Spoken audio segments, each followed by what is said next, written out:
Olá, tudo bem com vocês? Chegamos na última aula desse curso preparatório para concursos da VUNESP. Espero que essas aulas tenham ajudado vocês a estudarem e entenderem que matemática não é mágica, é entender conceitos e fazer muitos exercícios para praticar. Meu nome é Tauana e o tema da aula de hoje é Noções de Geometria, Forma, Ângulos, Área, Perímetro, Volume, Teoremas de Pitágoras ou de Tales. Para começar, o que é geometria? A geometria é uma das três grandes áreas da matemática, juntamente com cálculo e álgebra. A palavra geometria tem origem grega e significa geo, que é terra, e metria, que é medir. Essas informações nos dão pistas de como nasceu e o motivo pelo qual ela se desenvolveu durante os séculos. A geometria, portanto, é o estudo das formas dos objetos presentes na natureza, das posições ocupadas por esses objetos, das relações e das propriedades relativas a essas formas. As principais formas geométricas planas são triângulo, círculo, quadrado, retângulo, trapézio e losango. Formas geométricas planas são figuras que estão dispostas completamente em um plano. São figuras bidimensionais, isto é, figuras que possuem apenas duas dimensões, que são comprimento e largura. Principais formas geométricas não planas ou formas geométricas espaciais: paralelepípedo, pirâmide, cubo, esfera, cone, cilindro, entre outros. Formas geométricas não planas ou formas geométricas espaciais são figuras dispostas no espaço e possuem três dimensões: o comprimento e a largura, que as formas geométricas planas possuem, e a altura. Agora eu vou apresentar para vocês a definição de ângulo e suas classificações. O ângulo é uma região delimitada por duas semirretas e é medido em grau ou em radiano, lembrando que π radianos é igual a 180 graus. E para encontrar outras medidas em radianos, basta aplicar uma regra de 3. Por exemplo, se π radianos é igual a 180 graus, 1 radiano é igual a x graus. E aí aplica a regra de 3 e você descobre quanto que vale 1 radiano. De acordo com a sua medida, um ângulo pode ser classificado em agudo, reto, obtuso ou raso, como por exemplo em. Esse primeiro caso exemplifica um ângulo agudo, pois a sua medida é maior do que zero e menor do que 90 graus. Esse ângulo é um exemplo de ângulo reto, pois possui exatamente 90 graus. Quando isso acontece, podemos dizer também que as semirretas se cruzam de forma perpendicular. Esse é um exemplo de ângulo obtuso, pois a sua medida é maior do que 90 graus e menor do que 180 graus. E esse é um exemplo de ângulo raso, conhecido também como meia-volta ou meia-lua. Esse ângulo equivale à metade de um ângulo inteiro, e ele possui exatamente 180 graus. Tem outras classificações e propriedades de ângulos, porém, para falar de tudo certinho, eu iria precisar fazer outra aula, ou essa daqui ficaria super gigante. Em relação às figuras planas, que foi aquele primeiro conjunto de figuras que eu mostrei, a gente consegue calcular o perímetro e a área. O perímetro é a medida do comprimento de um contorno de uma figura plana, ou seja, a soma das medidas de todos os lados.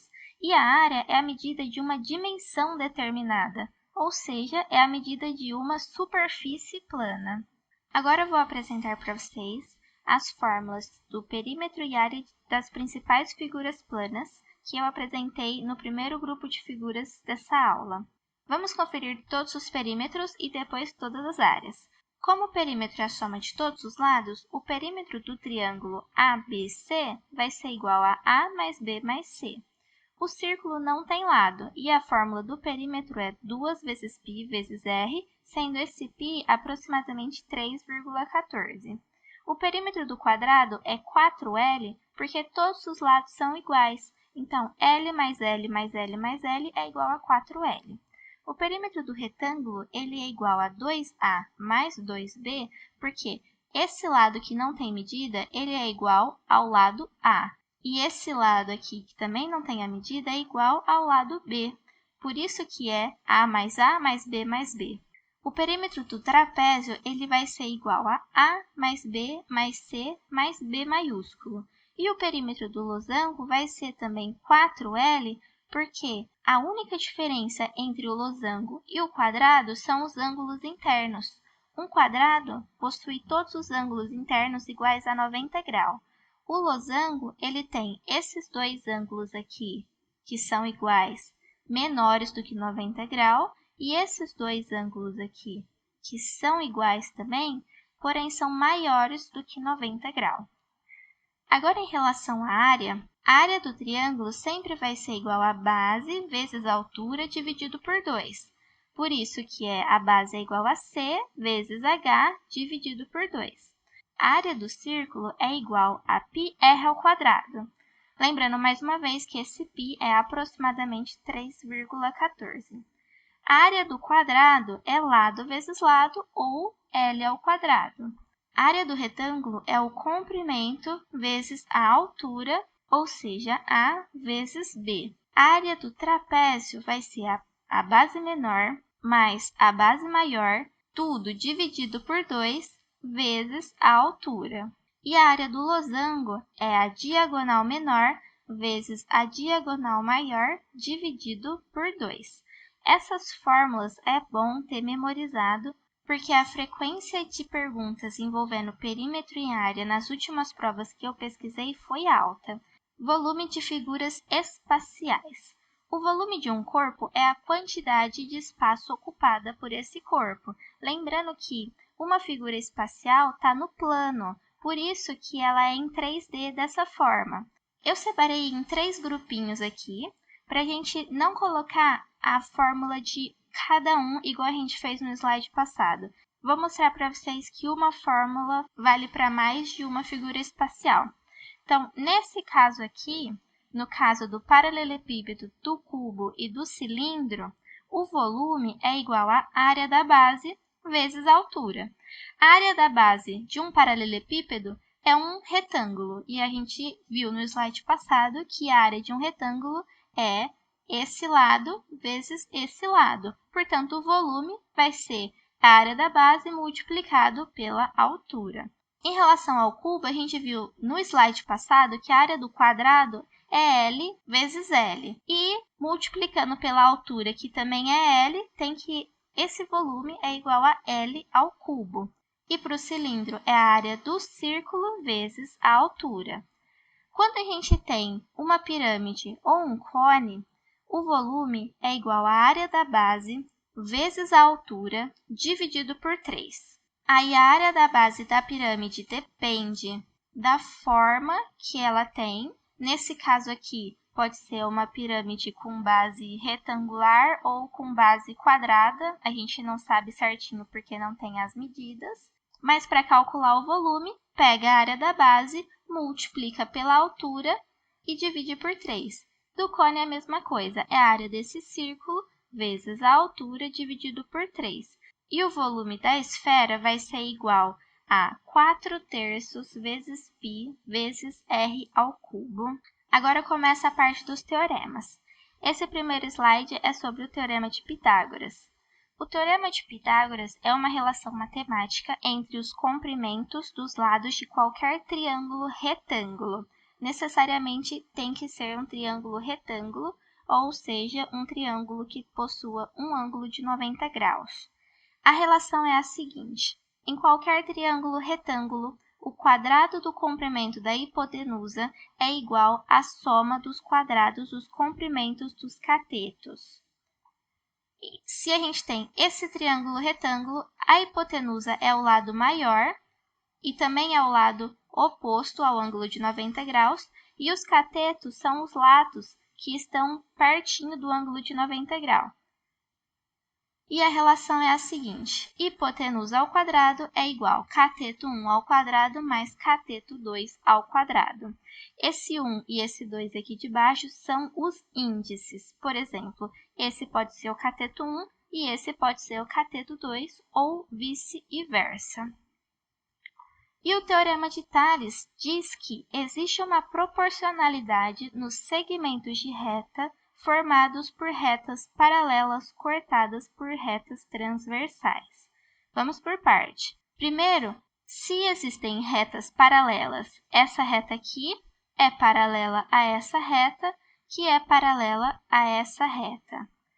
E, além disso, elas forem cortadas por retas transversais, que são essa daqui e essa daqui, então existe uma proporcionalidade nos segmentos de retas.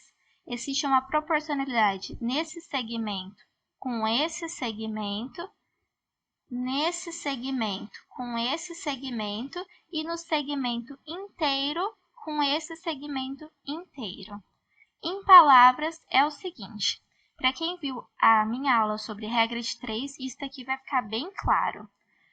AB, essa medida está para essa medida, assim como BC, essa medida está para EF, que é essa medida. Se aqui for 2 e aqui for 3, 2 está para 3, assim como 4, por exemplo, está para x. Resolve como se fosse uma regra de 3. Além disso, também tem a relação do todo, que é o AC, todo o segmento desse lado, está para todo o segmento desse lado, que é o DF. Agora, passando essa escrita para uma proporção que é uma igualdade entre razões, a gente tem que AB dividido por BC é igual a DE dividido por EF. Vamos visualizar aqui comigo. AB, esse segmento, dividido por BC, que é esse segmento, é igual a DE dividido por EF. E o que acontece se a gente multiplicar em cruz aqui? É a mesma coisa se a gente multiplicar em cruz aqui em cima. Vai ficar AB vezes EF, ó, AB vezes EF, DE vezes BC. Entenderam por que é exatamente a mesma coisa aqui em palavras e aqui em fração? Essa segunda proporção diz respeito a essas duas frases. BC dividido por AC é igual a EF dividido por DF. Vamos visualizar aqui, ó. Quem é BC? Esse segmento aqui dividido pelo segmento inteiro é igual a EF dividido pelo segmento inteiro, que é o DF. E a mesma coisa acontece se a gente multiplicar em cruz aqui, é igual quando a gente multiplica em cruz aqui, ó. BC vezes DF é igual a EF vezes AC. Eu entendo que é muito fácil perder a concentração comigo falando esse monte de letras, mas isso daqui é um exercício para vocês treinarem proporcionalidade, que foi um assunto das aulas passadas. Basta colocar valor aqui para vocês verem como funciona. Por fim, relacionando a primeira frase com a terceira frase, a gente tem essa relação de proporção.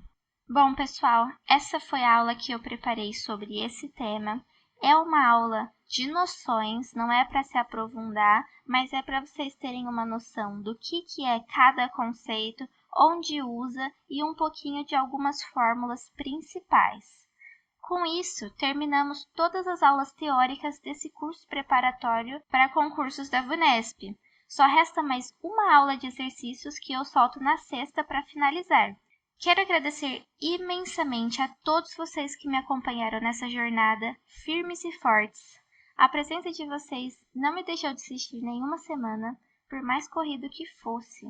Eu espero que esse curso tenha sido muito produtivo para todos vocês. Um abraço e até sexta!